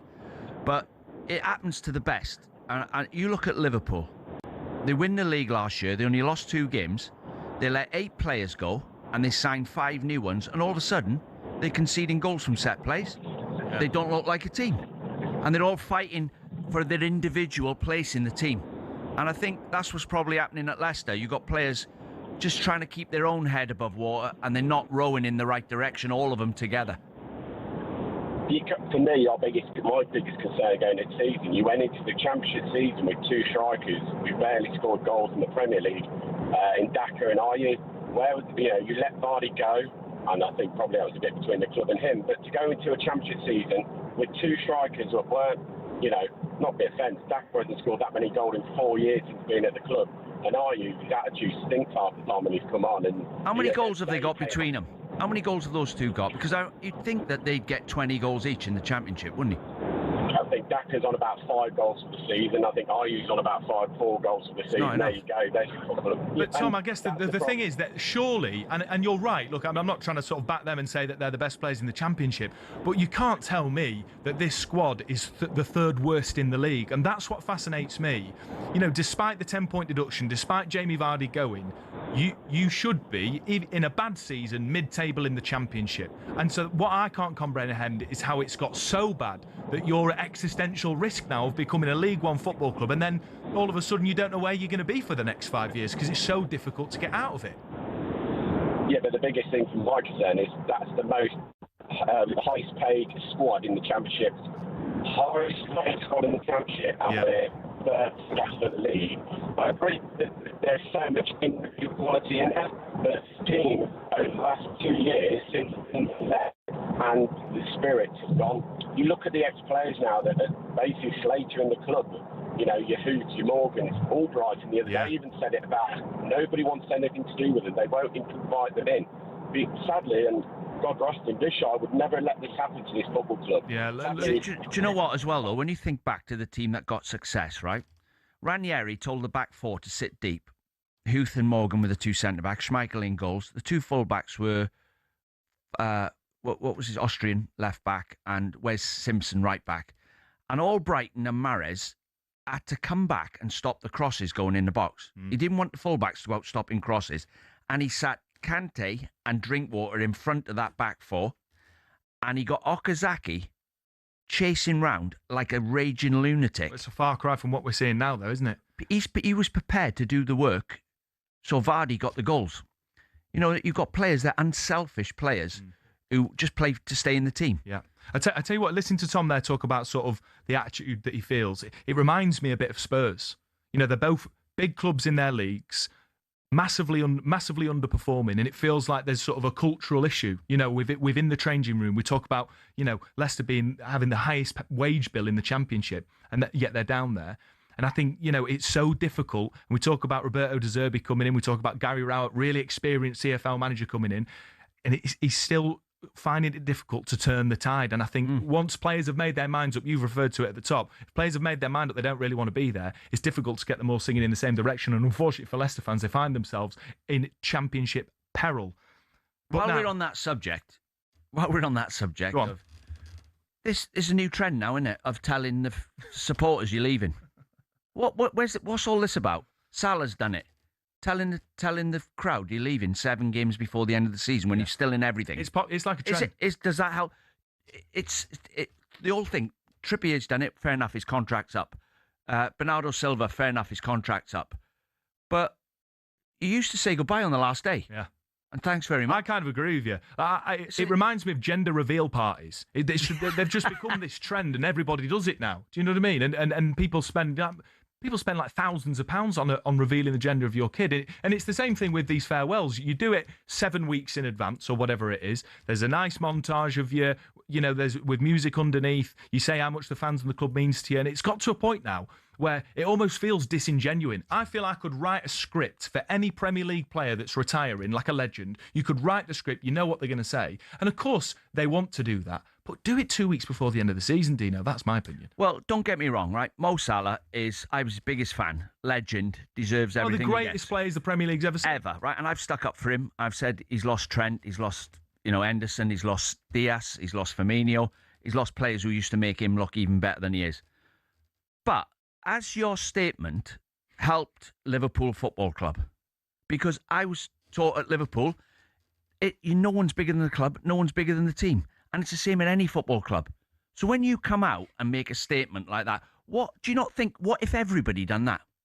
I'm leaving. Thanks very much. I tell you what, we'll take calls on that. 03717 223344. What do you think about announcing your departure from a football club weeks and weeks and weeks before the end of the season? We've had it from Mo Salah, we've had it from Kieran Trippier, we've had it from Bernardo Silva as well.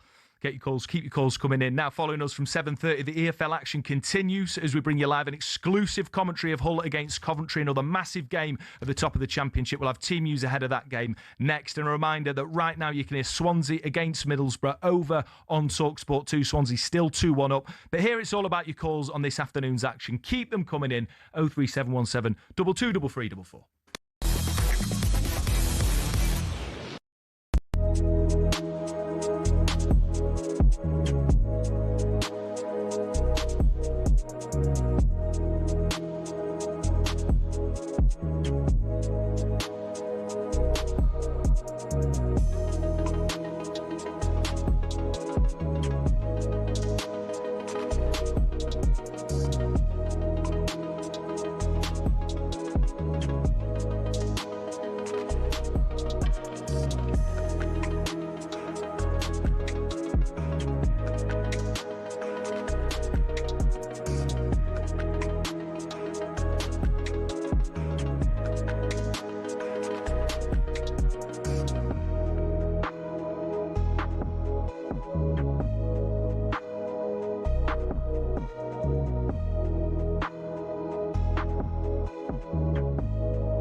Good evening, you're listening to the EFL Game Day phone in here on talkSPORT with me, Max Scott, alongside Dean Saunders. Following us from 7:30, the EFL action continues as Sam Ellard hosts live coverage of Hull against Coventry in the Championship. Another huge game with huge consequences in the race for promotion. And the team news is in for that one. Let's get all the details with your commentator, John Dunn.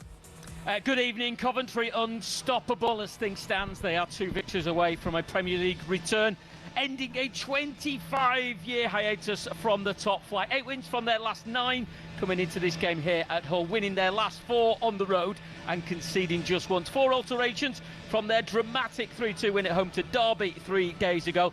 Joel Latabodiere, Victor Torp, Ephraim Mason-Clark and Hadji Wright, their leading scorer, all start. Bobby Thomas, Josh Eccles, Romain Esse and Ellis Sims, the 4 to miss out. Jack Redoney, 2 goals from the bench, returning from injury. He remains on the bench this evening. Rushworth in goal, Van Erwijk, Latabodiere, Kitching and De Silva is the back 4. Grimes and Onyeka hold things in midfield, with Torp, Sakamoto and Mason-Clark supporting right up front. Hull 3 defeats on their last 6, but they're still in the playoffs with a 4-point advantage with 6 games to go. They've conceded 32 goals here at the MKM Stadium. Only relegated Sheffield Wednesday have conceded more. 5 changes from their Good Friday draw at Oxford. Ivor Pandor returns in goal. Dylan Phillips moving back to the bench. John Egan, Toby Collier, Amir Hadzimatovic, Liam Miller come in. They replace Charlie Hughes, John Ludstrom, Mo Bellumi and Kyle Joseph. So for Hull, it's Pandor in goal, a back 4. Drame, Ajayi, Egan and Coyle. Collier alongside Hadzimatovic in midfield. Gelhard, Crooks and Miller will be behind McBurney up front. Kick-off at 8 o'clock. Brilliant stuff. Thank you, John. John is alongside former Sunderland defender Mickey Gray. Mickey, how you doing, mate?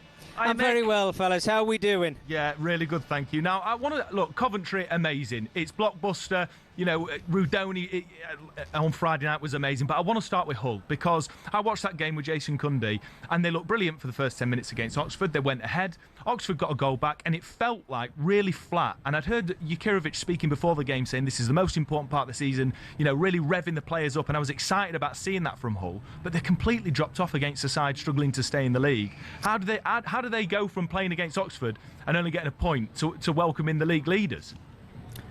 Well, they're always an expansive side. I mean, that's why they're one of the top scorers in the division.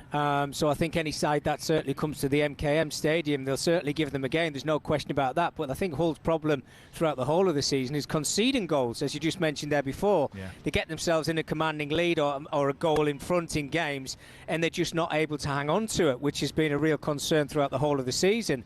But if you put that to one side, you look at where they are in the table at the moment, they still have that fighting chance of maybe even finishing in the top 2. So it's about getting that balance right. And Dino, you'll know this as well. You know, if you can't defend properly and you can't keep clean sheets when you've got no chance of winning football matches. But the forward line, there's no question about them. I think the 3 forward players in Gelhardt, McBurney and Joseph have got over a half of the goals that Hull have got this season. I mean, that's kind of saying something. Their return's been absolutely outstanding. And that's what you want from your forward players. So if I'm a forward, I'm saying to my defenders, look, we're doing our job. You need to do your job at the back and try and keep clean sheets, or we're not going to finish in that top 2 and we're going to be struggling at the end of the season, as we are right now, to stay in those playoff positions. Yeah, it's the balance, Mick, isn't it? You know, as a left back yourself, if you're playing with a left winger who never runs back in front of you, you're going to say to him, well, I'll tell you what I'll do. I'll put up with it. I'll stay here and I'll put up with it on my own, providing you're winning us games every week. But if you're not finishing chances and winning games, I ain't overlapping you.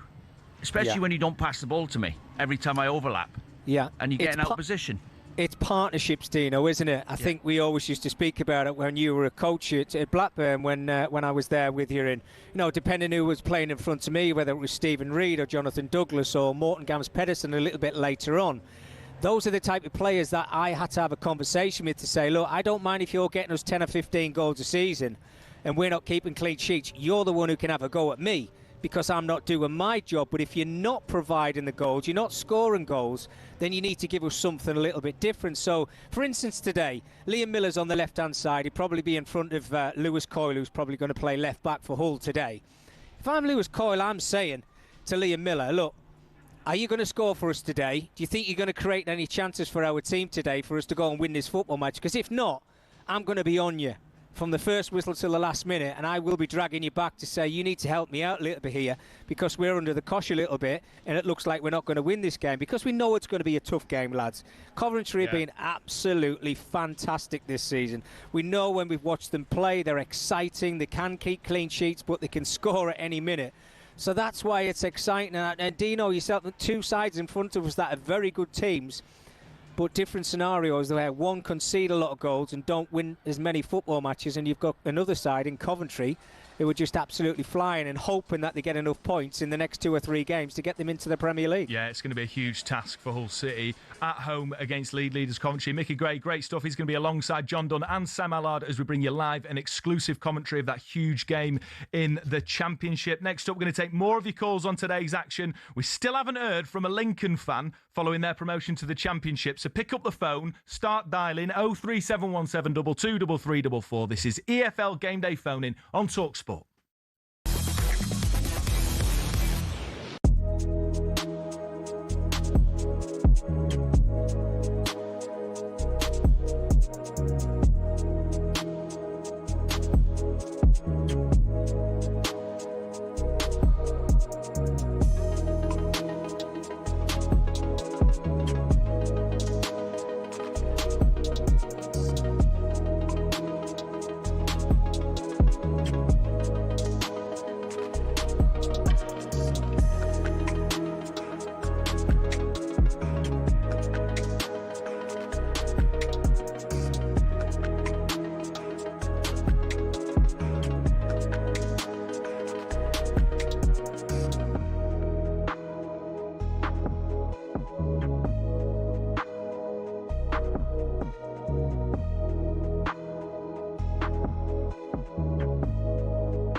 Can he do it, Ray? Well, he has got the players. There's no doubt about that.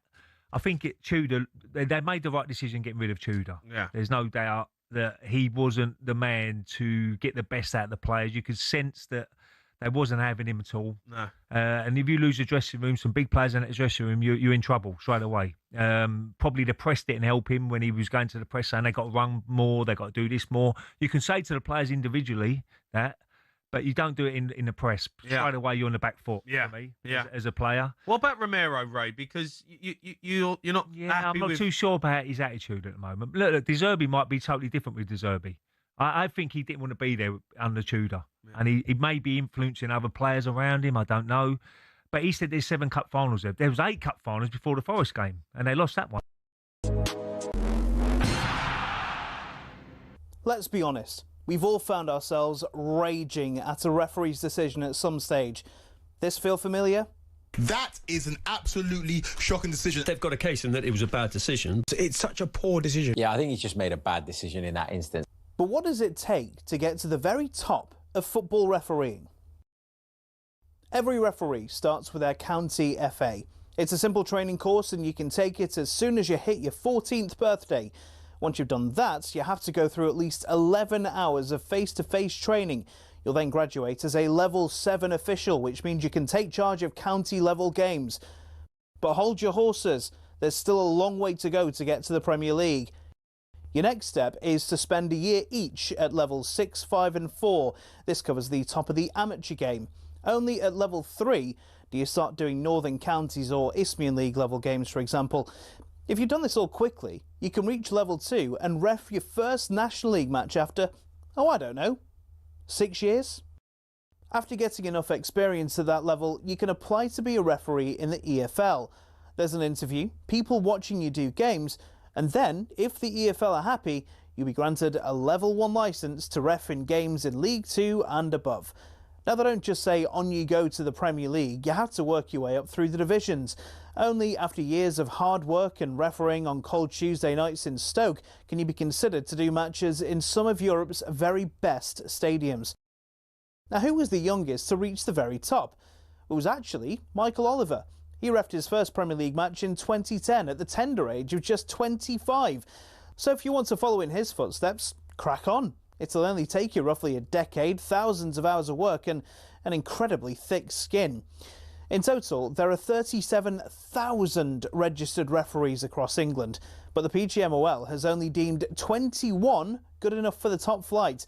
That means there's not even a 1 in 1,000 chance you'll even make it in. Obviously, referees can make mistakes, but when you think about it, having a go at them is kind of like slating a brain surgeon.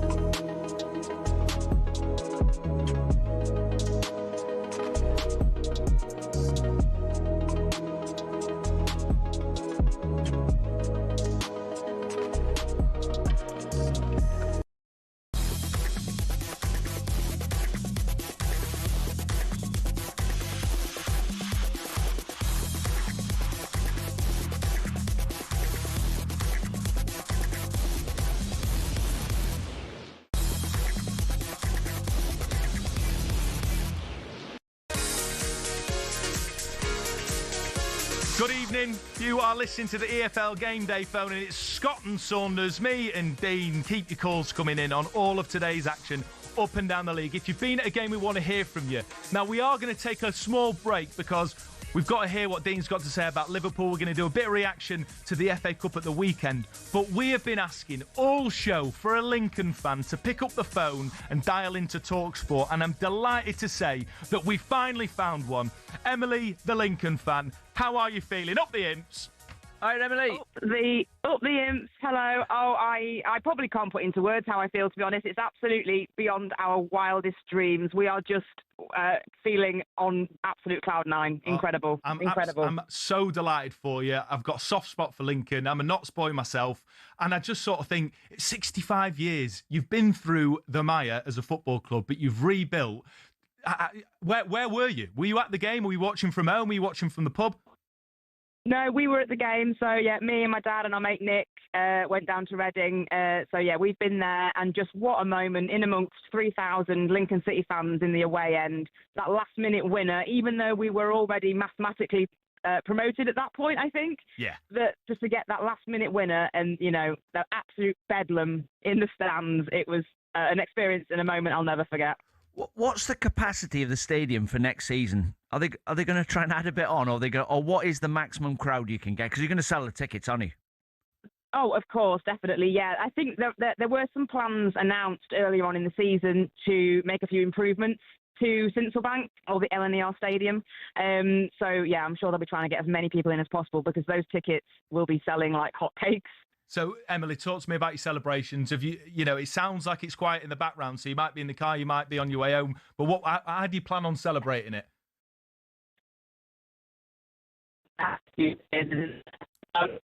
It's not a game not to be in Lincoln, you know, surrounded by, 10,000 fans and a sellout crowd and being able to go out in the city, possibly with the players. You know, there's talk of them kind of having a night to celebrate as well. So, but I'm sure a few beers will definitely be drunk, and I think the big party will be when we clinch the top spot and become champions. Absolutely. Emily, it sounds like you're living in dreamland. I'm absolutely delighted for you. Thanks so much for getting in touch.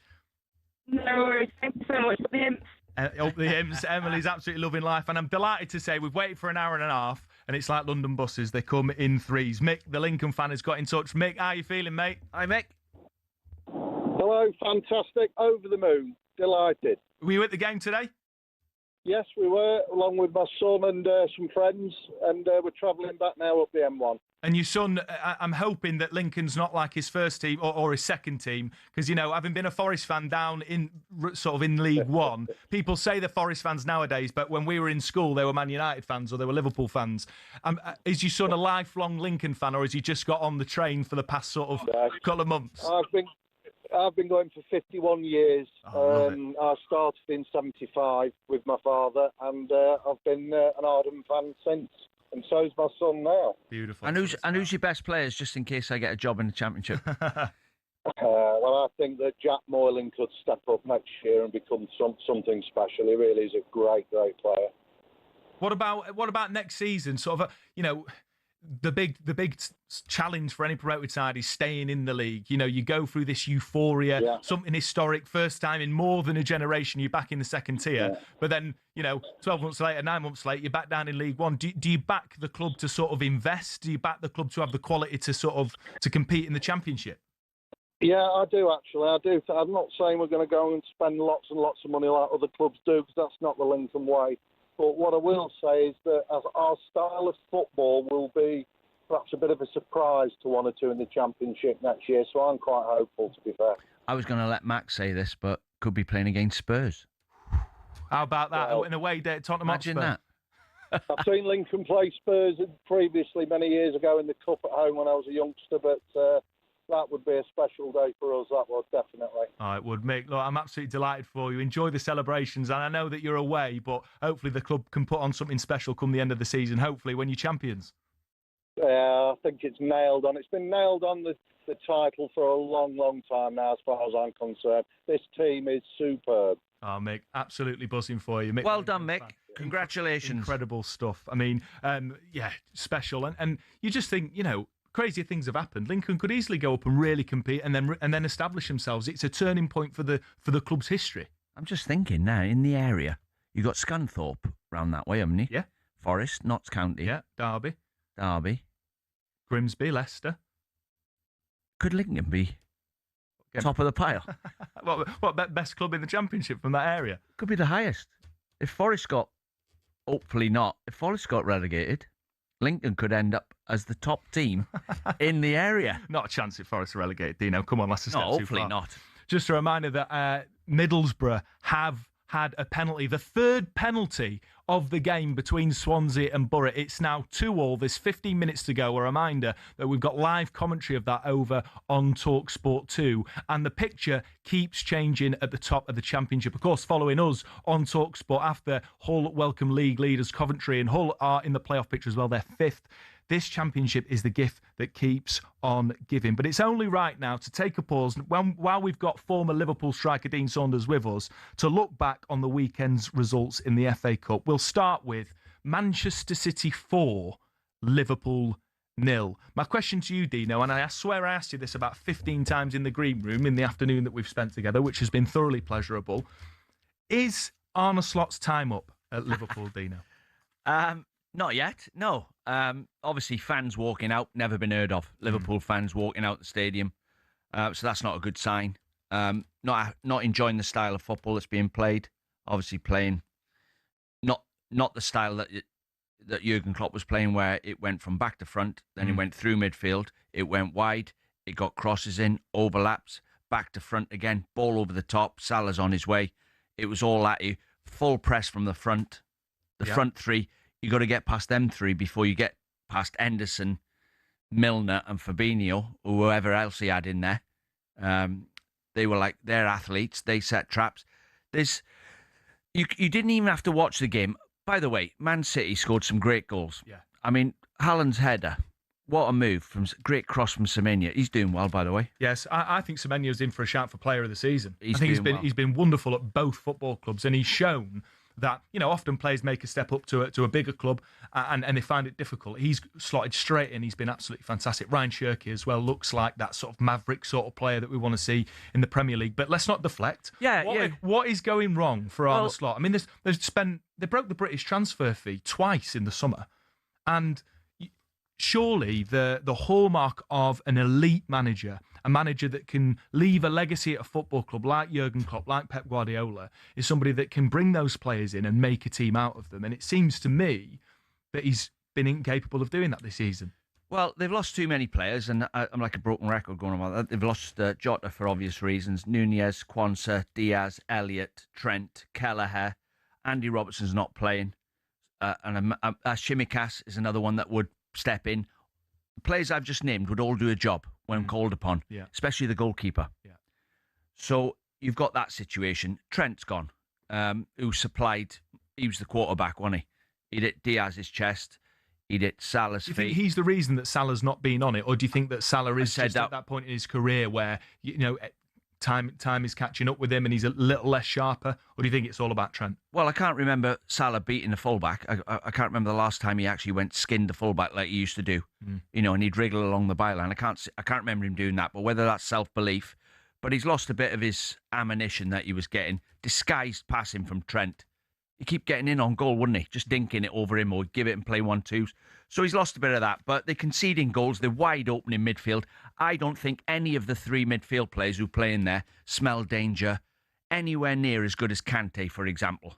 Yeah. I mean, it sounds. They don't bleak. smell danger. It sounds bleak from what you're saying, Dino. So how do you solve it? Because it seems to me the way I would read the situation is that Arne Slot is in sort of sackable waters. He's in that territory, and you hear Virgil van Dijk coming out saying that the players we gave up, this isn't good, apologising to fans. These seem to me to be the hallmarks, the signs, the symptoms of a club that is going in one direction, and it's finding a new manager in the summer. And when you've got a club legend like Xabi Alonso waiting in the wings, and you don't know what's going to happen to Pep Guardiola yet, if he's going to stay or if he's going to leave, I think it would be prudent. If I was a Liverpool fan, I'd be thinking at this point, it'd be prudent of the club to go and get Xabi Alonso while he's still available. Well, you're right what you're saying, but all three departments of the team aren't working very well. The back four, they're letting goals in. Midfield's not right. And the front three... That's a manager's job, to get them working. Exactly. And you can start at the front. The front three are not pressing properly. They're not putting enough effort into it. They're not sprinting. They're not setting traps. For a simple thing, who's the worst player on the ball for the opposition at the back? Which players will let him have the ball? When he gets it, that's when the trap comes into play. Yeah. The three midfield players behind, they're not setting traps. So they should be encouraging the ball to go into a certain area in the middle of the pitch. Jordan Henderson would sneak up on the inside of you and nick the ball off you. Or if you rolled, they would go over it and think he rolls onto his right foot every time he gets it. We'll set a trap and we'll nick the ball off him. Yeah. Then you've got the two centre-backs who look like two different players that played for Liverpool last year. And I'm putting it down to Van Dijk's not happy playing with Kirkes. It's as simple as that. And the right back has been a problem all season. So they've changed. They've had 8. Canate struggling. There's a different right back. And the goalkeeper's not as good as Kelleher and definitely not good as Alisson. So they got problems. But you've got to start at the back and get the back four right. That is not the same back four that played last season. No. And that's the thing, is you're looking at a group of players, world-class players that had incredible seasons last year, namely Virgil van Dijk and Mo Salah, who seem to be shadows of their former selves. Now, while we're on this topic, just a reminder to not miss talkSPORT breakfast tomorrow morning, because from 6 a.m, Ali McCoy and Gabby Bonlahor are going to be joined by Liverpool legend Steven Gerrard. I heard a few callers that have been coming into the shows, particularly this morning on breakfast with Crookie and Sam Matface, saying that they want Steven Gerrard to come in till the end of the season, and so and to wait for Xabi Alonso to take over. It'd be interesting to see if they put that question to Stevie G, because I'm sure he wouldn't turn down the opportunity to steady the ship at Liverpool. Keep your calls coming into us on all of today's action. 0371722 3344. We'll take one more section of those calls before we hand over to live exclusive commentary of Hull against Coventry. This is the EFL Game Day phone-in.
yesterday I went to a pub and sat down with a beer and watched West Ham versus Leeds, and it was a cup tie for the ages. It was fantastic entertainment, and I think the whole weekend was a little bit like that. Sort of handbrakes off, let's just go for it.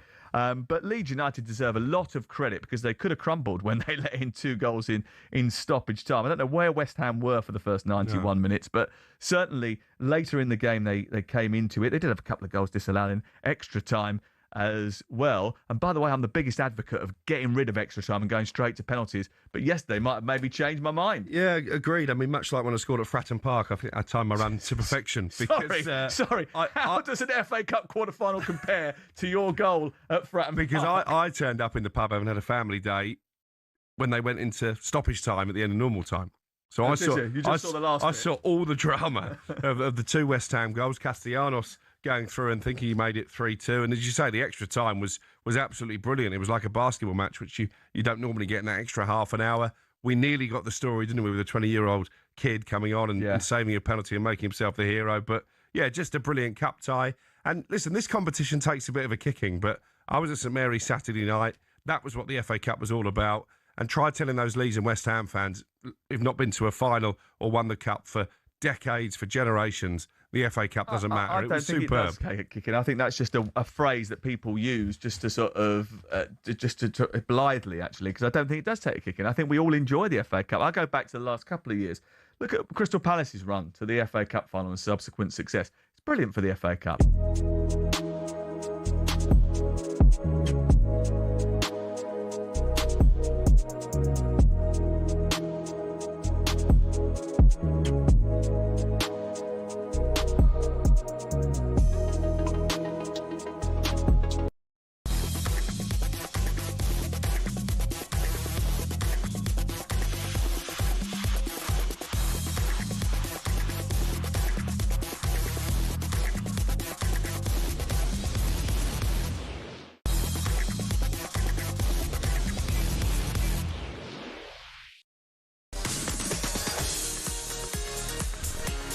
Good evening, you're listening to the EFL Game Day phone in here on talkSPORT with me, Max Scott, alongside Dean Saunders. Back to your calls in just a moment, but first, we are officially under 1 week to go for your chance to win 20 grand right here on talkSPORT. Here's how to enter for your chance to win. Text WIN to 83338. Text costs £2.50 plus your standard network rate, or call 0343 418 7260. Lines close this Thursday at 4 p.m. That's when you'll need to answer your phone if it rings. 18 plus UK residents only.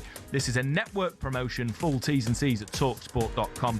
So for your chance to win £20,000, text WIN to 83338. Now we're heading straight back to the phone lines after an absolute belter of a day of EFL action. It's all been kicking off, particularly with Lincoln back in the Championship for the first time in 65 years. Let's head back to the phone lines. 03717 22 3344. Ben's a QPR fan. How you doing, Ben? Hi, Ben. You all right, Ben? Are you there, Ben? Yeah, good. Thanks, Max. Hey, Dino. How are we doing, mate? Great show. Thank you, mate. Yeah, what do you want to say? Can you hear me? Yeah, we've got you. Hello, yeah, can you hear me okay? Yeah, yes, go on, fire away. Yeah, you're good. Just around the EFL and having VAR in it. I just can't see how it'd work. Like, we've already got really poor referees right across the board. If you're then asking another 2 people per game to be in a box somewhere, the quality of refereeing in that box isn't going to be great either. I think you're just making the decisions kind of go further down the line. I think we'll just end up all over the place. I think once the money's been invested in VAR across the board, there's no going back. I think it's just taking the soul of the game away, really. And then even if you just look at the logistics of it, Premier League's quite easy to manage. You've got very rarely, apart from the last game of the season, you don't have every single team playing at one time. If you look at League 2, League 1, and to some degree the Championship, they're all playing at the same time. How do you manage that? How do you get as many people? I mean, Dino talked about having a job in a Championship next season. He might have a job in the VAR of the League 2 game. Well, no, do you know if I put you in a box, right, up in the VAR Don't box, do that. if I put you in the VAR box and I said, right, your only decision today is handballs You're only doing handballs. And the only thing I want you to think about is it deliberate or not? You'd be confident you could get that decision right, wouldn't you? Handball, right? Is it deliberate or not? But if I give you... It depends on, well, to your point earlier on, though, Dino, the rules have got to be clear about, haven't they? Yeah, cause it's impossible to referee a game of football and get it right. There's too many laws. I think Ben's making an interesting point, though. If you're hiring one person, Dino, just to look at handballs, well, there might not be a handball in that game. And I just think I don't mean that. I mean, like, you don't have to be a brilliant referee if the rules are simple. If the rules are simple, and that's a foul, that's not a foul, that's a red card, that's not a red card. But if you make, we've just if the rules are simpler, then refereeing's easier. Maybe then we're not even talking about VAR because it's a much simpler game. It's a much simpler game to officiate, right? Well, we got a classic today. So Adrian Durham has texted Max saying it was a definite red card at Portsmouth. Yeah. Max thinks it was a yellow card. I think it was a yellow. And Danny Mills, tough tackling Danny Mills, has just texted me saying... Oh, game's gone. Is he saying it's a red? He thinks it's a red as well. So that's how hard it is to ref, because the law is dangerous. It's too high, it's too low. He's gone in with force. He's like... It's endangering an opponent. Why don't you just say that is a bad challenge or it's not a bad challenge? But look, what I'd say... I know I'm simplifying it a bit. But it needs to be simplified. But the laws are ridiculous. But I do agree with Ben. Great call, by the way, Ben, the QPR fan. Thanks, Ben. I do ultimately agree that we don't need it. I do think that we are losing the soul of the game. I think we watch it before our eyes when we have to wait 5 minutes for what is an obvious offside, for example. I mean, there are numerous different sort of examples this season, too many to go into. But I do think, and Adrian Durham said it best earlier in the season, that we are watching before our eyes the soul of the game be sucked away. And I think as soon as if it enters the EFL, I just think that is when the game has gone. We've got more callers coming in. Colin in the shed, the Man United fan. Colin in the shed, what are you drinking, mate? Hi, Colin. I'm not tonight. Got a good cup of tea. Hello, Dino, Max, you all right? Yeah, we're all good, Thanks. mate. How many sugars you got in your tea? Oh, 2. Oh, good lad. Good lad. Make sure you're brushing your teeth twice a day there, mate. Yeah, Sugar's poison. Sugar is poison. I am a season ticket holder at Stockport County. Okay. As well as being a United fan. So I'll go to Stockport to watch all the games. And the officiating is absolutely horrendous. So the question of VAR comes up. Now, we had a referee called Craig Higgs about 2-3 weeks ago, and he was brilliant, absolutely brilliant, because he refereed with common sense. Now, if you bring VAR in, there's no common sense. They're not allowed to do common sense. It's the rules. So VAR for me in the First Division and Championship, it's a non-starter. Get better referees with common sense. What I think that was the last caller we were going to take. Colin, that is the best call we've had. It's really simple. Get better at refereeing. And I love my rugby, Dino. I watch rugby a lot. And the way, the authority that they have and the calmness and how clear they are in explaining their decisions. And you talk about how the rules in football are complicated. I've watched rugby for years. I don't understand 20% of the rules. Can you tell me what a penalty is in front of the posts? I can't. Well, and sometimes you can't I'm baffled. see. Sometimes the referees can't see because there's 50 men on top of each other, but they get it right in the end largely because they're incredibly clear at communicating. And I would love to see, and maybe they do behind the scenes, some sort of like collaboration in terms of training and coaching and getting expertise from outside the sport to improve referees. Because I think half the time is their communication with the players and the consistency.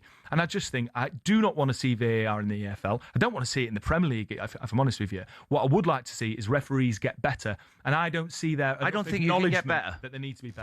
I don't think they can get better. The rules are too complicated. The laws, they even call them the laws, not the rules. So we got that wrong.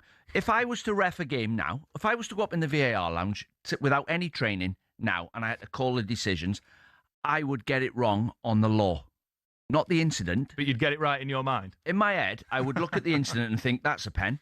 But there'd be something in the law that I've not read that would... So I'd have to go on a course to learn You've got to be a scientist to be a referee. We've had Jeff Winter on this show, and he don't know what a penalty is. I think you should stick to talkSPORT, mate, because we love having you on. That's all we've got time for, mate. It's been an absolute pleasure. Thanks, Max. Thanks for having me on. It's been a good one. We will speak to you soon. Remember, you have got an absolute belter of an evening coming up. That's it from us. Thanks to everyone that got involved in the show. Remember, you can continue to get your calls into Jason Cundy and Jermaine Pennant on the Sports Bar from 10 p.m. Up next, though, we've got more EFL action for you as Sam Ellard hosts live coverage of Hull against Coventry in the Championship.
Simple, Ray. If you agree with my statement, you must start your answer with yay, and if you disagree, you must start with nay. So I'm delighted to say it's now time of the day to see if Ray says yay or nay. Says nay as we play yay or nay with Ray today. And it's bank holiday, so let's take it away. Hooray! First up.